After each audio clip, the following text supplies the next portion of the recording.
ក្រុងធ្វើខ្លួនកម្មករសំណងជីវិតថាវាមិនសុងស្រួលរន់ឌូដូចជាធ្លាក់អន់លងដៃជើងរាងកាយមិនសំណង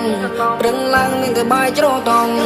បើផ្នែកពេលដែលចេញពីមុខស្លឹងជុំវិញខ្លួនឃើញតែបើស៊ីម៉ងគឺសម័យខ្ញុំចង់ខ្លាចជាតារាប្រើជុំទៀលនៅកន្លែងធ្វើការយកស្រោតតដៃជុំដូចដៃចោពេលដូចវាលោតហោបទំនុកទាំងសិលាចេញក្មេងនេះចាប់ក្តីស្រមៃមួយជាមួយភ្លេងមួយជាមួយតន្ត្រីមានតែការកិនមានតែខោវិស័យតែបើសិនជាប្រៀបធៀបដូចជាមេឃនឹងដីពីប៉ុនដល់8ដៃកាន់មេក្រូគេបោកស៊ីសទៅមលីអូហើយតែចង់ល្បីលើសលេងស្រែកហូរលេងដូចឡានកិនស្អុយដូចជាអាចគោ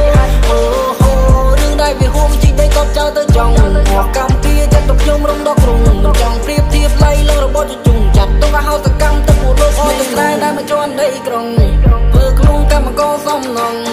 ជីវិតថាវាមិនសុងស្រួលរន់ឌូដូចជាធ្លាក់អន់លងដៃជើងរាងកាយមិនសំណង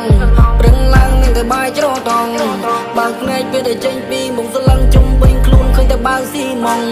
ថ្ងៃសុំលើសុំត្រូវចៃដាច់ពីគ្នានេះដែលចង់ជន់មានវិយទៅដែរជន់មាននិយាយអាក្រក់ក្រោយគ្រឿងមិនយទៅស៊ីមកទៅបងលឺអត់អាចមានពួកអាគ្មានប៉ុនផងអើយថាមិនចង់និយាយព្រោះនិយាយទីអត់និយាយ